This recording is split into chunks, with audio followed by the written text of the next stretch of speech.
Our next unit focuses on the Indian subcontinent, and that's chapter 21 in our textbook. What we talked about on the first day of class really was about our objectives for this unit, and you can see them here. They're listed on this page. They are that we're going to identify some of the unique features of the physical geography that make up the Indian subcontinent. We're going to examine some various climates and resources that are found here on the subcontinent, determine which ancient civilizations and empires had a greater impact on the history and culture of India, and finally we wanted to dissect the features of traditional and modern India that are uniquely blended together today. We started out this section talking about some important vocabulary in Lesson 1. And those terms were subcontinent, Mount Everest, the Ganges River, Delta, the Indus River, and monsoons. We looked up those vocabulary terms and we placed them on our chart. The subcontinent is an area of land that is smaller than a continent. In this instance, we are talking about the Indian subcontinent, so it is a proper noun, a capitalized noun, so to speak. It's a specific area of land that we're focusing on, and it consists of 7 countries: Bangladesh, Bhutan, India, the Maldives, Nepal, Pakistan, and Sri Lanka. We call it the subcontinent because we call this area the subcontinent because they all sit on the same tectonic plate. I know that in 7th grade, right around this time, you guys are talking about plate tectonics and the shifting of those plates underneath Earth's surface. All of these countries fit on one plate, and that's why they have labeled this area of the world the subcontinent. Mount Everest is the mountain that you're looking at here in the picture. It is the tallest mountain in the world. It is part of the largest mountain range in the world, the Himalayas. And they are on the northeast portion of the subcontinent. The Ganges River is one of the most it's the most important river in India, but one of the important river systems that are part of the subcontinent.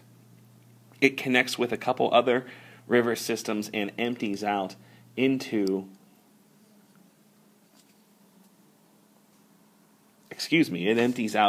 the Bay of Bengal.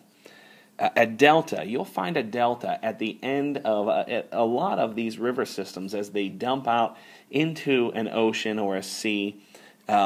What happens is the sediments that are carried along these river systems, they are deposited at the mouth of the river. And you'll see this kind of triangular area of silt and sand that is deposited there. That is a delta.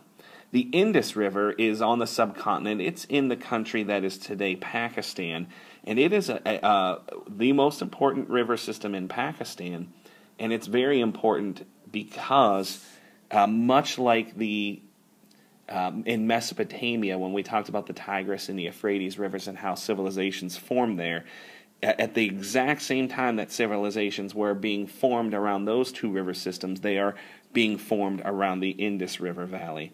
And finally, monsoons are seasonal winds that bring rain, or a wet season or a dry season, depending on the time of the year and the direction that the winds are blowing. As we look here at this map, we can see a lot of the different physical features that are happening here in India. For instance, if we are to look at the northeastern portion of the subcontinent, right along the northeastern part of Pakistan, India, Nepal, and Bhutan, you'll see that area right there that I just drew in green, and I probably could have picked a little bit better color than green for that. That area is the Himalayan mountains, one of the physical features that are there. In the northwest portion of Pakistan, along the Pakistan and Afghanistan border, we will find another mountain range, the Hindu Kush Mountains. There are 2 other major kind of mountain ranges here that we talk about. Along the eastern coast of India, we have the Eastern Ghats, And along the western coast of India, we have the Western Ghats mountain ranges. So going back again, we have along here our Himalayas. Here we have our Hindu Kush, our Eastern Ghats, and our Western Ghats. Our Indus River that I was talking about, where we have our civilizations, our first civilizations popping up around the same time as Mesopotamia and on that Fertile Crescent, is located there in Pakistan. And our Ganges River system is right here. It empties in Bangladesh out into the Bay of Bengal, and right there at the mouth we would find our deltas. Those are just some of the physical features that we find here in the subcontinent. A couple other things I want to mention at this time here, dealing with the physical features. Right here in the south-central portion of India, we have an area known as the Deccan Plateau. You remember from class that a plateau is kind of like a mountain. It sits very high up, approximately, most geographers say about 10,000 feet above sea level, and then it is leveled off flat on top. So it's a flat-topped mountain is what we see, and that is right there in central India. We have the Thar Desert, which is a very dry area in northwestern India. That is an important region as well. In this area of India, they get less than 4 inches of rainfall per year. So it is a very, very dry place. Now, India has, and the subcontinent as a whole, has a variety of climates and natural resources available for consumption. In the Himalayan regions, you can see on the map, it's marked pretty easily there. They have rather cool temperatures in Nepal and Bhutan. In the plain regions south of the Himalayas, and we would be talking about these areas right here, in those areas it's going to be more of a humid and subtropical climate. Hot, humid summers, plenty of rainfall during the summertime there. And then the rest of the subcontinent, the rest of this area is going to experience tropical climates. It's going to be warm all year long. In the summertime, it's going to be wet, and during the wintertime, they're going to have very dry seasons. Those seasons, the wet and dry seasons, are caused by the monsoon winds that blow here on this, that impact the subcontinent. And you can see them here in this map as we scroll down a little bit. And let me get our page number out of the way.